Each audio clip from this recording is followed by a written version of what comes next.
Senhor esteja com todos. Ele está no meio de nós.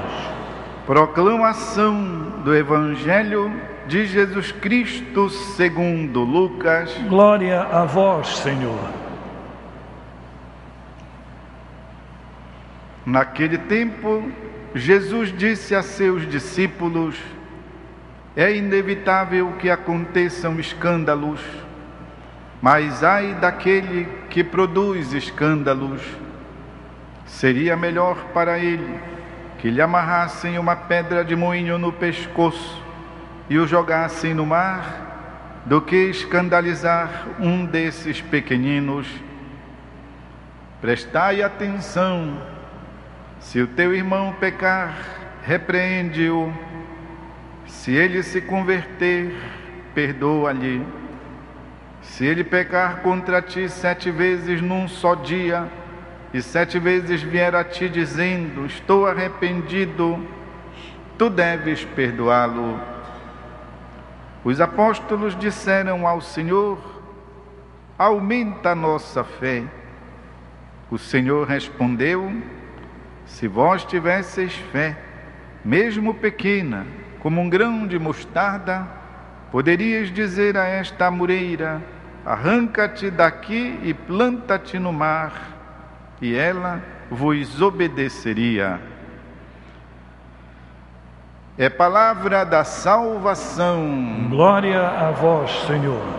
Queridos irmãos e irmãs, a divina providência de Deus, sua misericórdia nos congrega, nos reúne nesta noite para, digamos, fechar a nossa jornada, pois já está escurecendo, comemorando o sacrifício redentor de Jesus na cruz, animados pela palavra de Deus, que fala sempre a respeito de coisas práticas da nossa vida, como o perdão, como a fé. No dia em que também comemoramos a festa de um grande santo, daqueles que mais brilhou na antiguidade, São Martinho, dito de Tours. Tours é uma cidade da região da Lorraine, na França, aonde eu estive para estudar naturalmente o francês, e onde pude conhecer a igreja em que está sepultada, onde está o corpo de São Martinho. E nessa cidade tem também ainda mais ruínas do que foram os mosteiros fundados pelo santo. A vida de Martinho rapidamente pegou, se difundiu, fez história, porque alcançou a devoção popular. E a cabeça do povo, que é fértil nestas coisas, se encarregou de difundir a devoção ao santo. Mas, na verdade, tratava-se de um santo grandioso, nascido de pais pagãos, porque ainda não se tinha difundido direito o cristianismo. Estamos no século IV. E ele, seguindo a carreira da família, cedo tornou-se soldado. Era militar. Com 15 anos já vestia a farda, porque naquele tempo não tinha coisa de só a idade dos 17 para os 18 se fazia o alistamento, até porque se vivia muito pouco. 15 anos, Martinho já endossava a farda imperial. Estamos ali pela região da França, chamada Gália. Mas aos 18 anos nós já encontramos Martinho cristão, o que quer dizer que nesse período de 15 aos 18 anos houve todo um trabalho, houve toda uma revolução, uma reviravolta na vida deste jovem. E é dessa época em que ele ainda é soldado, mas catecúmeno. Catecúmeno quer dizer aquele que se preparava para o batismo. E é dessa época que se conta um fato maravilhoso. E esse fato foi o responsável pela popularidade deste jovem soldado, deste jovem cristão. Conta-se que ainda preparando-se para o batismo, ele teve um impulso quando via um pobre que estava tremendo de frio, e ele, envolto numa capa grande, ampla, a capa dos soldados imperiais, ao ver aquele friorento lá, tremelicando de frio, ele não contou duas vezes. Pegou da própria espada e zás, no meio da túnica, da capa, jogou a metade para o friorento e prosseguiu o caminho dele. Devia estar sobre o cavalo. E é dessa época que se conta que de noite, Jesus apareceu enrolado naquele pedaço de capa, dizendo: alô Martinho, você ainda catecúmeno, já é bom. Ou seja, Martinho ainda nem recebeu o batismo e já entendeu as coisas de Deus.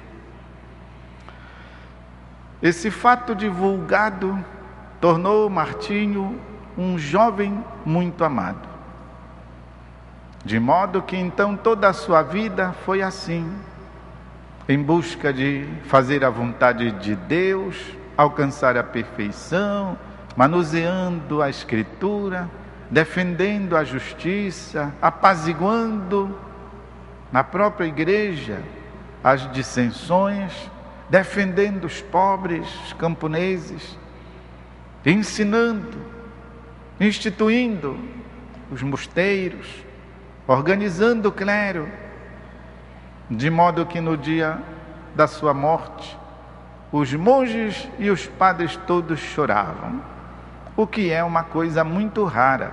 No dia em que um bispo morre, todos os padres choraram. Pois de Martinho isso aconteceu. Lá, o corpo, a salma e as pessoas chorando. Estamos por volta do ano 387. 387, estamos no século IV da era cristã, é claro. Meus irmãos e irmãs, a palavra de Jesus hoje nos pede a fé. Recrimina-nos até pela falta da fé suficiente.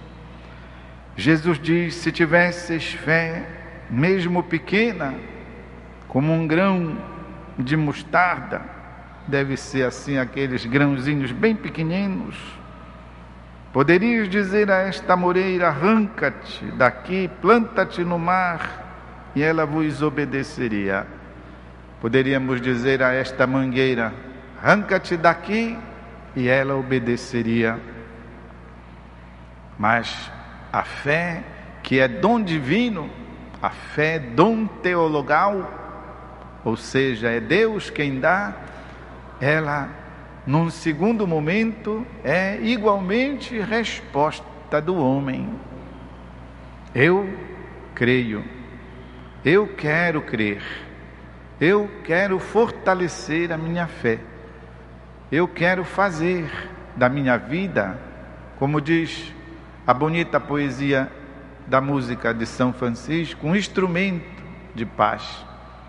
Eu quero fazer da minha existência algo de útil, algo de bom. E quando há assim alguma coisa, alguma obra, isso se difunde através da boca, do testemunho, no coração das pessoas, e toda a comunidade é edificada a partir do bem. Está havendo um comentário, e a própria mídia faz isso, a divulgação da violência, na nossa terra, no mundo inteiro, mas aqui de um modo particular, parece. O que é isso, meus irmãos e irmãs? Senão a falta de um compromisso, não falo nem da polícia, das forças repressivas, de que uma sociedade deve dispor também, mas falo da bondade que deve prevalecer nas nossas ações, falo da bondade que deve haver no nosso procedimento, no nosso comportamento, porque o que é a sociedade, porventura? Não é a soma dos indivíduos, das suas ações, das suas atitudes?